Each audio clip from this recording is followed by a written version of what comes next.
na juu yao Mfalme Dario akaweka wakubwa watatu, na Danieli alikuwa mmoja wao, ili maliwali hawa watoe hesabu kwao, mfalme asipate hasara.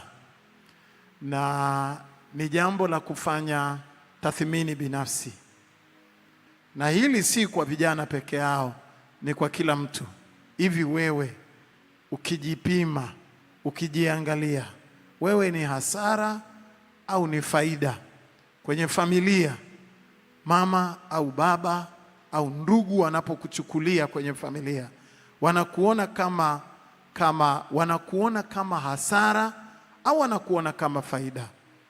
Kwenye taasisi, kwenye kampuni, kwenye nchi, wewe unaonekana kwamba ni faida au ni hasara? Na haya ndiyo mambo ambayo unapaswa kuyaombea kwenye maisha ya kwako. Danieli aliwekwa kwenye nafasi, akawa faida, akawa sababu ya faida kwenye maisha ya nchi. Na kwenye nchi hii pia, hatujui umetoka jiografia ipi na mkoa upi, lakini wewe ukijiangalia kwenye nchi hii, wewe ni faida au ni hasara? Ni namna gani unafanyika faida kwenye nchi, kwenye taasisi, kwenye kanisa na kwenye maisha ya kawaida? Lakini katika kitabu cha Mithali ule mlango wa 14 na mstari wa 23, Mithali 14:23, Biblia inasema, katika kila kazi mna faida, bali maneno ya midomo huleta hasara tu. Katika kila kazi mna faida, lakini bali maneno ya midomo huleta hasara tu. Sasa hapa kuna watu ambao wana tabia ya kuzungumza na kupanga, lakini hawatimizi yale ambayo wanapanga. Hawafanyii kazi pia yale ambayo wamekubaliana kufanya au kupanga. Tunakuwa na maombi na tunafanya mafungo ya kuombea mwaka. Dayari yako umeandika, sasa huu ni mwezi wa 7. Hivi ni nini umefanya mpaka sasa? Katika kila kazi kuna faida, lakini katika maneno ni hasara. Na kuna watu ambao ni mabingwa wa kuzungumza, ni hasara. Lakini pia nilisema, na hapa nataka kujua marafiki ambao umewaweka. Mfalme aliweka Danieli kwenye maisha yake ya kifalme kwa ajili ya faida. Marafiki zako wewe, mashosti, wengine mnajuana, hata mko kwenye magroup, lakini hivi kweli wale ni kwa faida au ni kwa hasara? Ni kwa faida au ni kwa hasara? Kama ni kwa faida, mtukuze Mungu na uendelee kuweka watu kwenye maisha yako wa faida, lakini ondoa watu wa hasara kwenye maisha yako, hasa vijana. Hayo makofi hayatoshi, ungempigia Bwana makofi mengi. Haleluya! Na ni maombi yangu ujiombee. Kuna wengine wamejisokota na wewe kama ukoka, yaani wamejitandaza kama nyumba ya buibui kwenye maisha ya kwako, na si kwa namna ulivyo na walivyokushikilia, hata uwezi kutoka kwenye mikono yao. You need some prayer, unahitaji maombi. Na maombi haya ndiyo yale ambayo tunaomba jioni ya leo. Mungu akutenge na kila kitu ambacho kwa kweli ni marafiki wenye kukuletea hasara. Na walikuwepo hata wakati wa Ayubu. Ayubu akawaangalia marafiki zake waliomjilia, wakamwambia Ayubu, kufuru, bila shaka Mungu amekupiga hivyo. Akina Elifazi, Ayubu alisema neno moja, akasema, sasa nimejua kwa hakika ninyi ni wafariji wataabishaji, ni wafariji wataabishaji. Na mimi najua kwamba kwenye listi ya kwako una rafiki ambaye ukiwa kwenye position anakupenda, ukipata shida anasema nilijua, nilifahamu. Mimi silikuwa karibu naye, nilijua tu nilijua tu, hata enda mbali.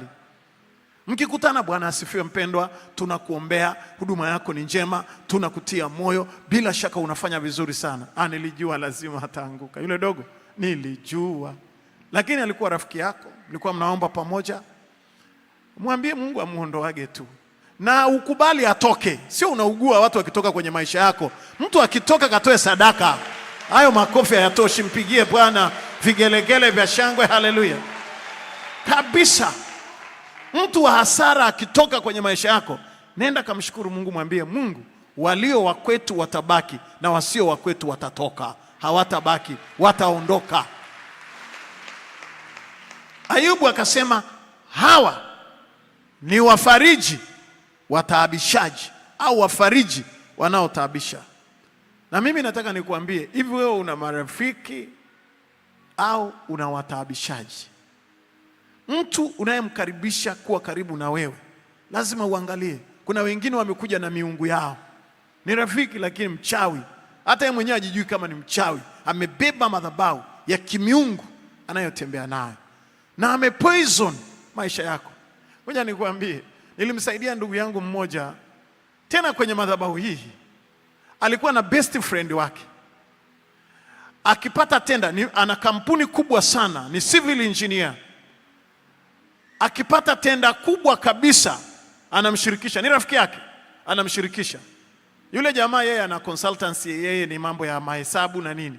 Kwa hiyo anamshirikisha, anamwambia bwana, mimi nimepata tenda yani ikipasuka hii nimesha submit na nafuatilia, kuna uhakika wa kupata itenda.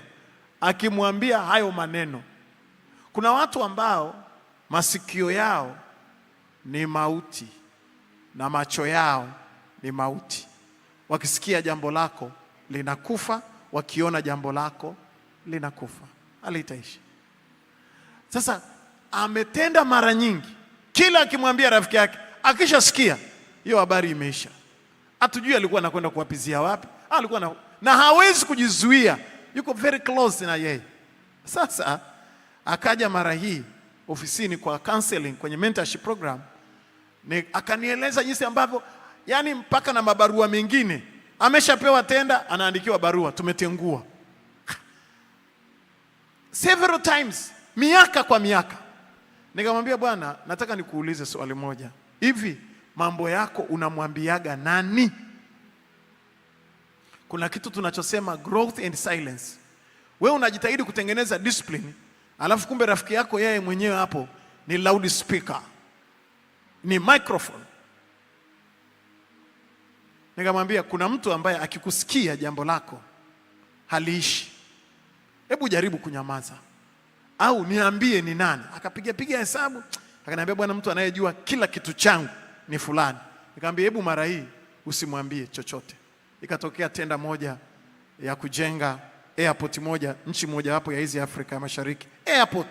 Airport some billions, zaidi ya bilioni karibu 700, some billions. Akatenda ile tenda, akanyamaza kimya. Kitu cha ajabu, ametenda ile tenda na amepata kwa 100%, na akafanya ile kazi. Akarudi akaniambia, sasa mchungaji, nimejua. Si kila mtu. Kuna mtu ambaye akipita nyumbani unanyonyesha mtoto harogi, akimwangalia tu hivi wamama wanafahamu maziwa yanakata. Kuna mtu akipita kwenye boma, Wamasai wanajua, dada yangu Hamida Akiza anafahamu, akipita kwenye boma akikuta ndama ananyonya, ndama anapasuka, huo moyo unapasuka, unaona damu zimetokea kwenye masikio, ndama ameanguka hapo amejinyoosha, na maziwa kwenye boma yamekata. Kuna mtu akipita wakati unakamua akiona maziwa hivi, hiyo habari imeisha. Mimi nilikuwa mchungaji wa Kariakoo, kuna mzee mmoja kule Kariakoo ambaye alikuwa akipita kwenye site akiangalia gorofa linapasuka ufa. Oi.